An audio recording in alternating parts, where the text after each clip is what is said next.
soo tànnee mbay mu doon sa liggéey bul jàppee ni sa xelum bopp kese nga ci war a demee del gëstu di laajte di wàcc ci terrain bi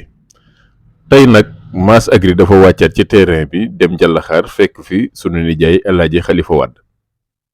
tool bi suufu ban la ñu biyoone ko ay biyon yu gàtt léegi ci diggante biyon yooyu nag fa leen installé goutte à goutte laser drip bi nga xam ne débit bi dina dem ba 4 ba 5 litres par heure bu ko defee goutte à goutte bi dañ ko wëlbati mu sëpp suuf si di tooyal diggante bi ndox mi ci dex gi lay jóge moo tax fii moom dina tooy bu baax dina mën ubbi goutte à goutte bi mu yàgg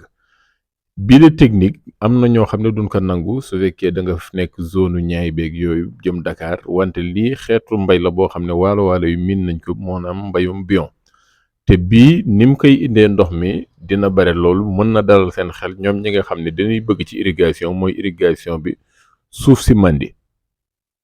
parcelle bii ñuy visiter nag fekk nañ ñu bay fi kànja ñi nekk ci zone ronq beeg yooyu xam na ni lii lu neex a nangu la ci mbayum kànja parce que nii la ñuy liggéey kànja bi ci biir bion yi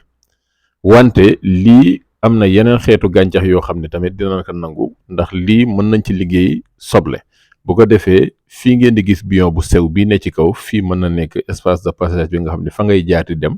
ci diggante bi fii tooy yëpp nga ji ko soble mu seere bu baax a baax fees dell kon bile technique mën nañ ko nangul te ñu bàyyi ci xel ndax laser drip bii nii nekk na goutte à goutte boo xam ne adapté na loolu ci ñun ñi nga xam ne ci waalo yi la ñu nekk bëgg nañ goutte à goutte te ñamewuñ ko woon ndax dañ doon ragal ne day fatt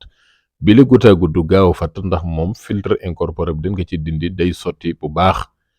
yow mi nga xam ne nag yaa ngi xalaat liggéey kaani wala yeneen xeetu gàncaxu maraîchage ñëwal nga jël bi essayer ko xool résultat bi nga xam ne mën na la ko indil yow mi nekk ci waalo bi nekk ci suufu ban moo xam fii ci waalo Ndar la jëm Matam ak foo mënti doon ba Bakel Kidira maa ngi lay tàllal loxo kay jël si ko